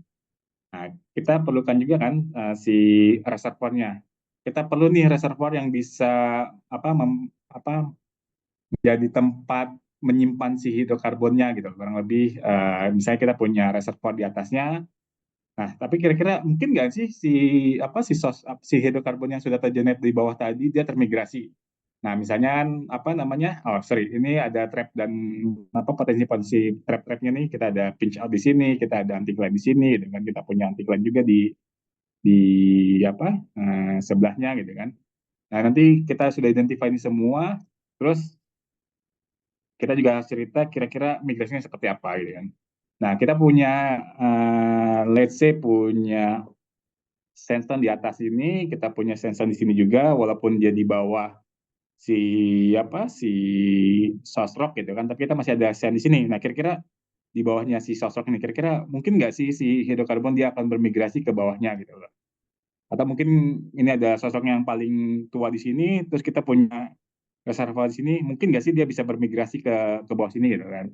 Nah, itu yang perlu kita integrasikan lah dari pemahaman-pemahaman itu semua untuk mengetahui kira-kira pattern sistem elemennya seperti apa gitu. Nah, sebelum saya jawab, kira-kira mungkin nggak siapa yang berani jawab? Si hidrokarbonnya mungkin nggak dia akan terperangkap di sini. Nomor 1, atau terperangkap di sini. Nomor 2. Siapa yang mau jawab? Di nomor 1 terperangkap atau enggak? Nomor 2 terperangkap atau enggak? Izin Ada yang jawab, berani Pak. jawab? Kalau Silakan. nomor 1 sepertinya enggak, karena itu ada sesar, kemudian keluar dari sesarnya. Tapi kalau di 2, possible terperangkap sepertinya. Oke, kalau kita nomor 1 ya, itu dia sebenarnya sesarnya cukup sila, dia akan membuat si reservoirnya jadi seal, dia nggak istilahnya udah cukup perangkapnya gitu. Kira-kira mungkin nggak hidrokarbonnya bermigrasi ke yang perangkap nomor 1 itu? Bisa sih, Pak. Bisa. Hmm, mungkin bisa, Kenapa bisa? tapi kurang yakin. Oh, kurang yakin bisa, tapi soalnya source-nya di atas ya, agak, kayaknya nggak bisa deh. Source-nya di atas soalnya. Source-nya di Kayaknya nggak atas. bisa deh, Pak. Oke, ingat ya. Dia kan bermigrasi dari pressure yang tinggi ke pressure yang Iya rendah kan. benar.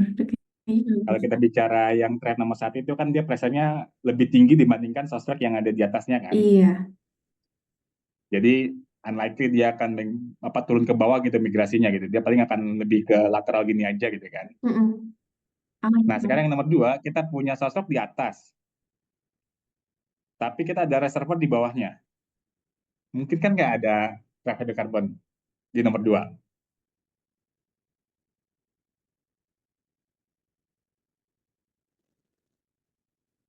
Ayo, mungkin kan nggak?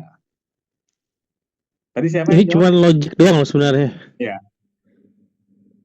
Stella tadi. Nah, Stella. Mungkin nggak kalau nomor 2 dia akan terperangkap? Siapa? Kita sosoknya di atas Iya. gitu kan. Tadi yang di bawah kita bilang nggak bisa gitu Mm-mm. kan. Karena dia lebih pressure-nya lebih tinggi dibandingkan sosroknya gitu. Tapi kalau ceritanya nomor 2, memungkinkan nggak? Saya baru sadar ternyata source di Tapi atas sosok tadi. kita lebih dangkal nih Oke, gitu, berarti di atasnya. kalau misalnya source rocknya di atas dua-duanya, kayaknya nggak bisa juga deh, Pak. Kalau reservoir di Oke. bawah. Nah, tapi coba kamu lihat sebelah kiri, kan ada sosroknya juga kan? Iya, Dia sudah masuk ke oil windows dan gas windows. iya. Which is dia lebih tinggi pressure-nya dibandingkan reservoir yang ada di atasnya gitu loh. Mungkin nggak dia bermigrasi ke situ? Kiri ya, Pak. Ingat ya? Paling kiri. Nah, yang paling kiri nih. Nih, sini. Heeh. Ingat kan, sini kita reservoir kita memang di sini gitu kan. Tapi walaupun di atasnya ada sosrok, tapi sebelah kiri kita masih ada reservoir yang posisinya jauh lebih dalam lah dibandingkan reservoir kita. Heeh. Mungkin kan? Mungkin sih, Pak, tetap mungkin. Ya kan? Karena apa? Karena dia akan bermigrasi lah, dia akan ngikutin apa Iya. permeable sini, si sensornya dia akan terperangkap di sini Iya. kan. Kebayang nggak sekarang? Maksudnya kenapa pentingnya kita harus tahu posisi si reservoirnya, temperaturnya, kapan regenerasinya, terus kapan terbentuk trapnya, kira-kira migrasinya kemana, itu kan satu hal yang penting lah dalam melakukan background system analysis gitu lah. Iya, Pak. Udah bayang belum Kebayang. sampai sini? Kenapa tadi saya bicara source rock, reservoir, trap, sehingga apa kita bisa simpulkan lah kira-kira cekungan ini cukup baik lah, cukup bagus untuk menyimpan hidrokarbon gitu. Iya, kebayang, Pak. Nggak bayang ya? Oke. Nah, kurang lebih nanti kan kalau apa biasanya kita cerita lah nanti kalau kita punya oil windows, tapi walaupun di bawahnya masih ada gas windows, biasanya nanti akan dari sini masih ada migration ke sini dia akan ada dua apa type of hydrocarbon lah, kan oil sama gas gitu kan. Sementara yang di sini gitu kan dia sudah di gas windows saja, dia mungkin akan lebih dominan di gas saja gitu kan rate-nya bermigrasi. Kalaupun ada oil, dia mungkin akan terdisplace lah sama si gas yang tadi gitu kan. Mungkin yang tadinya sini oil gara-gara dia sudah masuk gas window later gitu kan yang tadinya sini sorry yang di sini tadinya oil tiba-tiba dia terdisplay sama gas dan oilnya lari ke sini gitu. Sehingga oilnya terperangkap di apa yang lebih shallow-nya lagi gitu.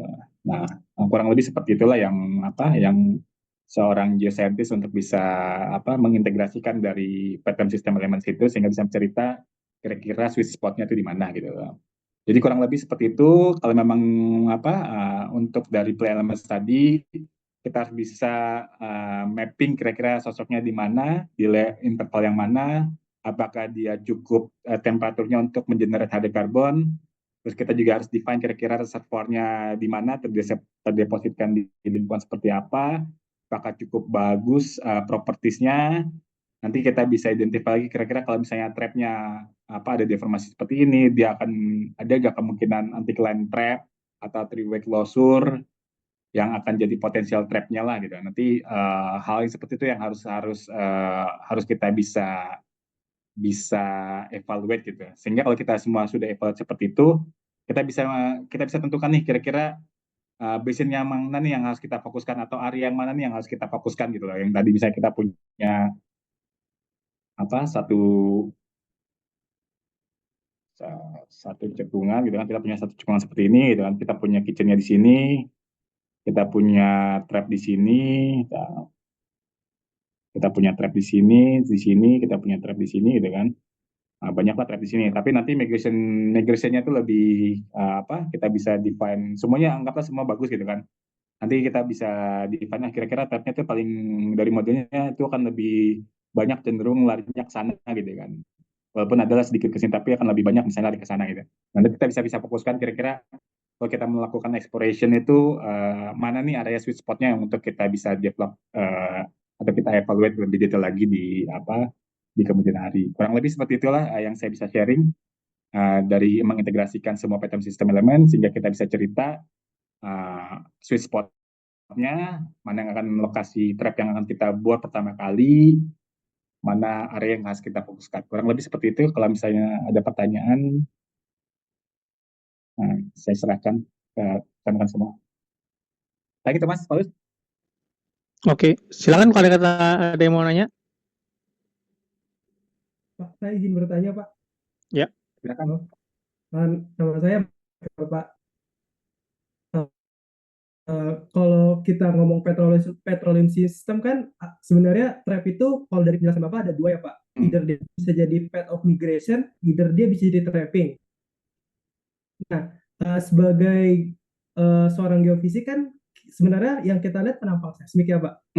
Kira-kira penampang seismik kita tahu nggak sih Pak, ini kemungkinan faultnya jadi trapping atau enggak kemungkinan fault itu jadi leaking? Karena kalau kita eksplorasi kan areanya cukup luas ya Pak. Terkadang banyak major fault sama minor fault ya Pak. Betul. Itu cara kita mengintegrasikan petroleum system untuk mengetahui bagaimana karakteristik sebuah fault itu gimana sih Pak? Oke, Terima kasih Pak. kalau misalnya pernah dengar Allen diagram nggak, Mas Michael? Belum Pak, belum. Nanti coba Allen diagram. Biasanya itu kita pakai Allen diagram itu untuk mengetahui kira-kira si fault itu sealing atau leaking gitu kan. Sebenarnya tujuannya gini aja. Kalau kita punya sand seperti ini, kita punya sand layer, terus kita punya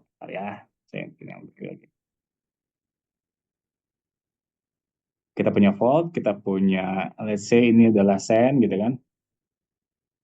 Terus kita punya shell,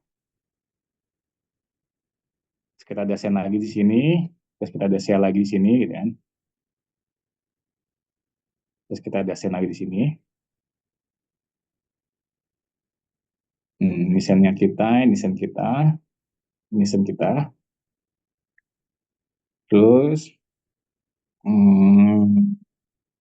kita punya lagi. Ini sandnya di sini lah, let's say sini. Terus nanti kita ketemu sandnya lagi di sini.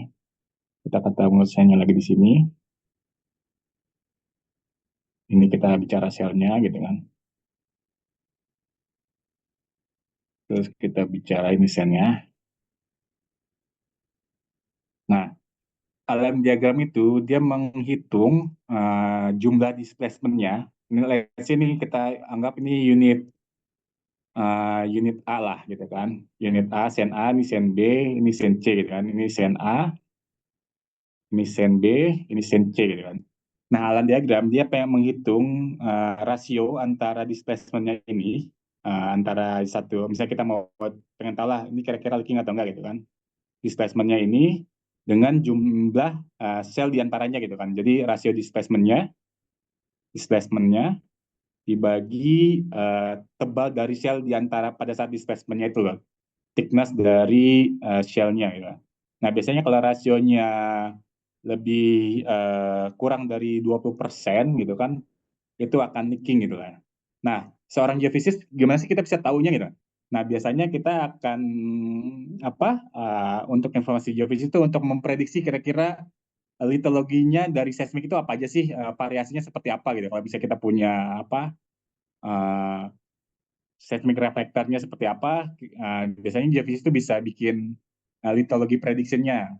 Nah, nanti dalam fault-nya itu kan kita kalau misalnya seismik kan kita nggak tahu kan litologinya apa kan. Nah, teman-teman geofisis itu bisa nih mendefine lah kira-kira litologinya diestimasi itu seperti apa, memprediksi litologinya. Ini kalau misalnya sudah bisa prediksi litologinya, nanti bisa dikalkulate lah fault seal analysis lah. Nanti biasanya kita pakai Allen diagram untuk mengetahui apakah si fault-nya itu cukup seal atau enggak gitu aja sih. Mas Paulus mungkin bisa kasih tambahan? Tapi itu susah dong. Itu kan shell gauge ratio maksudnya kan? Menghitung itu kan? SGR-nya. Iya. Tapi itu biasanya kalau dari seismiknya susah dok. Kita bikin enggak kalau misalnya itu. Jadi mungkin ini tadinya ini mungkin bagaimana kalau kata kita lihat kecenderungan dia leaking atau sealing itu dari jenis faultnya. Bisa nggak dok? Contractional gimana, extensional gimana gitu? Itu juga bisa salah satunya. Cuman memang kalau kita bicara secara general aja kita juga bisa lah menentukan kira-kira fault-nya itu dia akan open atau seal gitu kan. Nah, kadang-kadang kan kita ngeliat kalau kita punya fault plane, dia kan nggak selalu lurus gitu loh. Pasti dia akan agak sedikit rogus lah. Ketika kita punya istilahnya anti-cline seperti ini gitu ya. Sorry. Ini deh, saya bikin simpel aja deh. Ya kan? Ketika dia seperti ini bentukannya, kalau dia turun, sama dia kan akan ngebuka kan, ya nggak? Nah, biasanya kalau bentukan seperti ini, kalau misalnya bentuk fault-nya kadang-kadang kita bisa ngeliat kayak gitu, dia akan ngebuka juga. Jadi memang kadang-kadang agak susah juga sih Mas. Kita harus tentukan apakah memang nggak selalu extensional itu akan ngebuka dan nggak selalu extensional itu akan nutup gitu loh. Jadi memang banyak hal lah parameter yang harus kita identify lah Mas biasanya. Atau biasanya kalau orang pakai misalnya dia kompresional atau di anti-cline, dia akan cenderung menutup, akan cenderung seal lah. Tapi kalau extension dia akan cenderung ngebuka. Kurang lebih kayak gitu kayaknya Mas. Ya, tapi Tapi nggak Michael, sih Mas. itu kecenderungan ya, karena nanti balik lagi ke litologinya masing-masing gitu loh. Nah, yang tadi yang Allen diagram itu kalau kata kita ngerjainnya itu manual, itu kita bisa tahu apakah misalkan di fault block satunya itu ada sandstone, terus fault block lainnya ada fault block ada sandstone. Kita bisa tahu apakah dia itu juxtapose atau enggak gitu loh, ketemu atau enggak gitu ya sandstone-nya kan. Itu yang dari ya, itu kan kalau nggak salah kita bisa tuh dari Allen diagramnya tuh, tapi agak manual tuh kerja kayaknya. Mapnya mesti diputer-puter gimana gitu, ntar sampai akhirnya ketemu gitu overlapnya maksudnya. Ya, kalau mau simpelnya biasanya kalau send to send juxtapose dia biasanya akan cenderung open leaking aja gitu kan. Biasanya. Palingan kita kalau misalnya ada pengetahuan lokal jadi kayak hafalan aja maksudnya.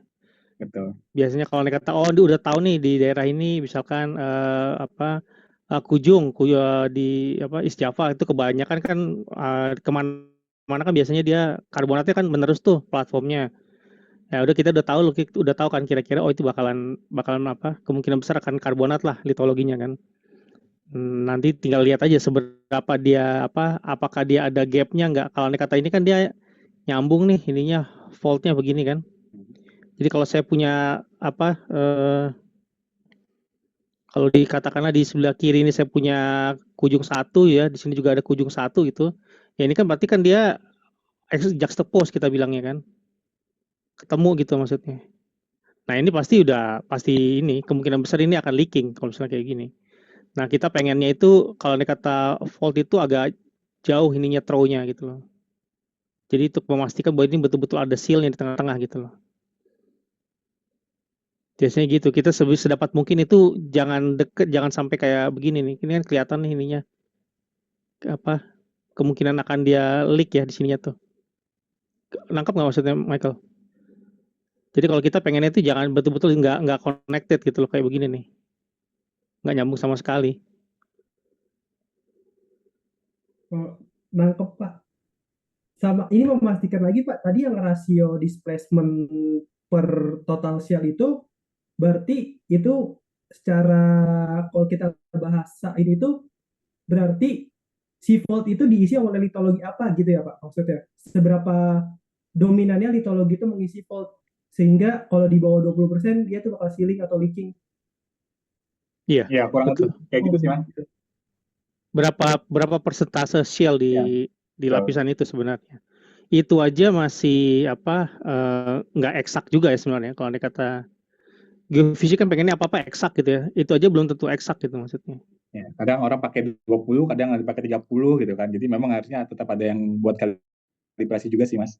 Ya, karena itu nanti balik lagi tergantung ke mineralogi dari shell-nya kan. Betul. Ada yang mineraloginya itu dia kalau dipanasin itu jadi jadi kayak karet betul-betul. Jadi akhirnya betul-betul sealing benar gitu ya. Tapi ada juga malah kalau nggak salah dulu di daerah mana tuh saya pernah diceritain malah ada proses mineralisasi di situnya kalau ketika dia bergesekan gitu loh. Akhirnya jadinya banyak kumpulan mineral baru di situ, akhirnya malah jadi leaking malah, walaupun itu shell gitu. Jadi berubah ininya, gara-gara mineralogi si shellnya itu. Jadi akhirnya balik lagi ke lokalnya seperti apa sih ininya, nggak bisa ada satu kriteria untuk semua basin gitu maksudnya. Baik, Pak. Terima kasih Pak Edom sama Pak Paulus atas insight-nya, Pak. Iya. Yang lainnya ada yang mau nanya?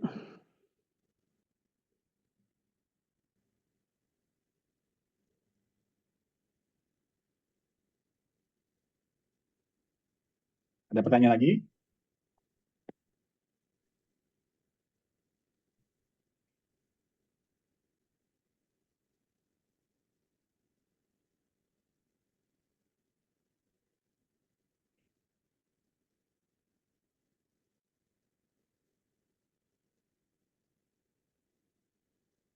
Ada diam semua?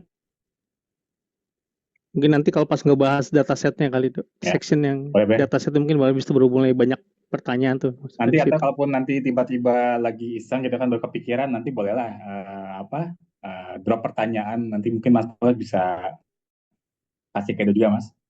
Nanti aku ini aja, saya masukin aja ke grup lah, Dok. Maksudnya Apa kalau ya? memang terjadi Kita pertanyaan buat biar Mas jadikan sekalian di situ. diskusi lah. Ya. Ruang Kalau diskusi. atau misalkan ada yang punya contoh misalnya gitu kan, terus mau dibahas kan juga bisa juga kan, maksudnya posting gitu. Asal nggak rahasia misalnya gitu. Oke, kalau andai kata nggak ada pertanyaan, kita cukupkan sampai di sini. Kalau andai kata nanti kepikiran ada pertanyaan belakangan, bisa diposting aja di WA Group kali ya. Kurang lebih sih seperti itu. Terima kasih ya, Dok. Terima kasih, Mas. Waktunya. Terima kasih Ya, semuanya. oke. Sampai ketemu lagi minggu depan berarti ya. Siap, Mas. Yuk, oke. Oke. Saya N ya.